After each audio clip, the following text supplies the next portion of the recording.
Trudeau's own globalist project could be under threat. To the haircut politicians like Trudeau. Trudeau need more tools to control misinformation. Oh, look at that, bloody hell, Joe Rogan, what's he going to do now? How clever they are to dress up their new authoritarians like faded boy band members. Macron, Trudeau, Starmer, great hair, shame about the Armageddon. But has the guy running the country got a nice haircut? Oh yeah, it's very nice. Trudeau, is it Trudeau? Do sometimes dress up like you are, remember? Like Justin Trudeau, how he pretends to be from another country sometimes, dressing himself up. You love communists, don't you? Great hair, but does he care? Justin Trudeau clapping in a way that makes you wonder what it's like when that guy's in a moment of ecstasy. Listen, I can produce footage of Justin Trudeau. Trudeau, who I think is one of the worst.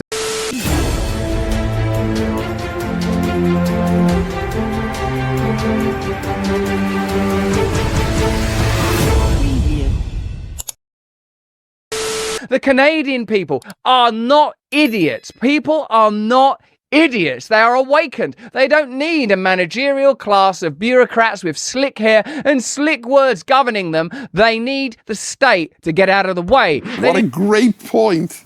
They need these bureaucracies to get out of the way. They need indeed to have control over their own lives and their own communities. And as we are experiencing, that is the inert tendency afforded to us by the great miracle of technology and the platforms such as this one that allow free communication and new consensus to emerge. And God, are they working hard to oppress that and prevent that. I was going to say the same thing.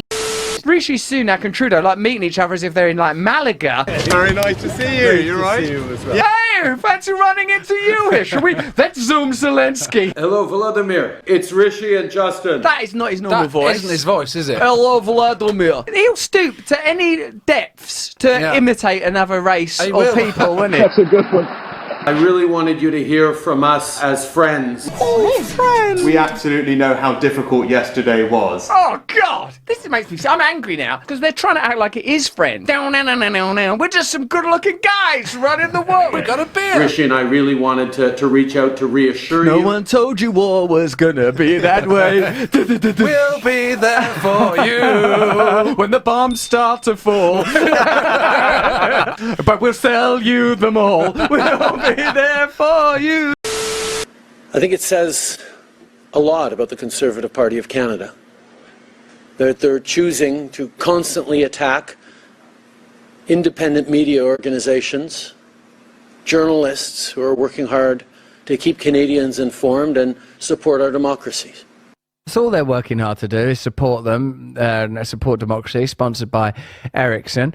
Look at Trudeau a few years ago, not that long ago, I think it's in 2019, it says there. Check it out, where he just plainly admits. You sometimes hear about liberal bias in the media these days, how they're constantly letting our government off the hook for no good reason. Frankly, I think that's insulting. It's clear that they let us off the hook for a very good reason, because we paid them $600 million. Hey, if you're enjoying the content, please like the video, share with your friends, and hit the subscribe button down below. Thank you very much, it helps me out a lot. There you go. That will have got a laugh because it was at one of those press dinners, which is another way that you know that the government and the press actually get on extremely well. Because in America and Canada and here, they do dinners where government officials and prime ministers and leaders do jokes and stuff for members of the press. It's like, oh, okay, you know, if you want us to think that you're not linked in the way that Elon Musk is talking about, maybe stop doing those dinners. That makes total sense, by the way. Why wouldn't that make sense? I think I've been invited to one of those dinners. Justin Trudeau, as you know, is the voice of the Canadian working class. Ordinary people, from truckers to motherfuckers, love Trudeau. Why? Because he's the voice of freedom. Not only does he look a lot like Fidel Castro, he governs like Fidel Castro. I swear that's what I was thinking. And could be the kind of freedom fighter leader that Canada requires. I'm, of course, being sarcastic. When you see Mick Jagger go, yeah, Justin Trudeau's a great guy. Boo! Oh, the world's not like that anymore. The world doesn't work like that anymore. Justin Trudeau freaks out if someone says, what you doing around here? Like, I don't do a Canadian accent, I'm under too much pressure. That's why these people can't cope under pressure, because they are under so much pressure to be mere conduits of sets of powers that you didn't and wouldn't ever vote for. That's a great point. That's a great point. That they can't practice dexterity in the moment. They can't practice spontaneity. What a great point. I haven't heard anyone else make that point. Now, I know that there are people on the left that I don't know who they work for anymore on the left.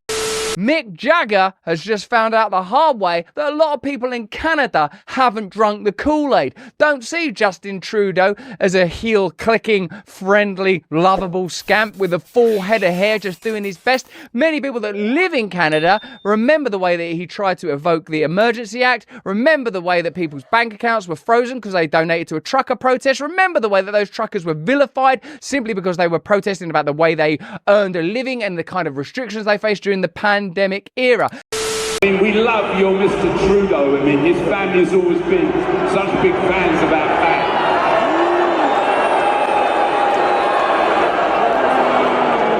It's amazing, of course, because Mick Jagger was once a figure that understood the culture, that exemplified the culture, that demonstrated and catharsized shamanically somehow the culture. He was its sexy anti-establishment, writhe and lithe and wriggling and leaping and snarling and singing and chanting manifestation. He was the rejection of the decades prior. But now, of course, and I've experienced this in a sort of a minuscule pipsqueak way, what happens is the establishment, it hoovers you up, it sucks you in, it lacquers and shellacks you with its bullshit and claptrap, and then you can't see out no more. And bro, I swear I was thinking the same thing, man.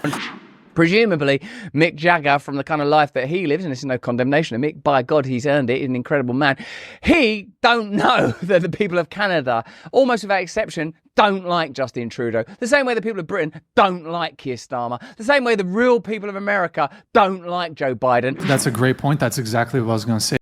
What this story essentially is that the law, even as written, has been misused in this instance, and people have served undue sentences, really, because they wanted to make an example of people, didn't they? They've realised, hold on a minute, if this demographic, like working class, blue-collar people, significant portion of the population, becomes disobedient, we got a serious problem, because guess what? We need those people to be in our police force, we need those people to be in our army, we need those people to control themselves. So we better really make an example of them. That's a great point. That's a great point. Justin Trudeau, who you might imagine would be the kind of voice of reason and liberalism that's required when you find yourself in a tricky situation. Here's Justin Trudeau saying it's perfectly okay for Ukraine to use long-range weaponry against Russia, and that he personally will absorb any nuclear attacks into his haircut. Vladimir Putin says Russia will be at war with NATO if Ukraine uses long-range missiles deep into Russia. How far into Russia do you think Ukraine should be able to strike? Vladimir Putin is striking regularly in the heart of Ukraine. He's sending missiles and bombs at hospitals. And if he's doing it, then why shouldn't we do it? He who smelt, it's not fart. He who smelt it, dealt it. He who denied it, supplied it. This is a nuclear attack, Justin. Well, he's right, 100% right. At daycare centers, at families and communities across Ukraine, and it was his choice. His choice. He started it, and I actually quite like talking in this cadence. This is the reason I actually got into politics, because I never really felt good enough about myself, but when I'm talking like this, I feel a lot better, even if the consequences of the rhetoric I'm deploying is actually, well, everybody in the world dies, but I'll still have my haircut. To invade a neighboring sovereign nation. His choice to start this conflict, and it could be his choice to end it tomorrow. All he has to do is pull back his troops into Russian territory. But he won't do that. He is not just trying to remove any choice that Ukrainians have around where they want their future to go, remove their independence, remove their sovereignty. He's trying to deeply destabilize the international rules-based order that protects us all, not just in every democracy around the world, but in all countries around the world. Any country with a neighbor with a slightly larger army should be worried if it suddenly becomes allowed to invade and redraw lines on the map. And that's why Canada and others are unequivocal that Ukraine must win this war against Russia. And we will continue to be there to support Ukraine. And yes, Canada fully supports Ukraine using long-range weaponry to prevent and interdict Russia's continued ability to degrade Ukrainian civilian infrastructure and mostly to kill innocent civilians in their unjust war. The international rules-based order, does that sound a lot like the New World Order? Does that sound a lot like globalism? Does that sound like the kind of lawfare where any political leaders that oppose globalism find themselves either dead or in jail? Does that sound like the kind of globalism that's opposed to agriculture precisely because decentralized farming of any kind means that there would be food supplies available in the event of further centralized authority being taken? He's right. He's absolutely right. He ain't wrong. He's right. 100%. All right. Is it the same global rules-based order that seems hell-bent on censoring every single word we say, unless those words are words of praise towards this very same global rules-based order? What an extraordinary man Justin Trudeau is.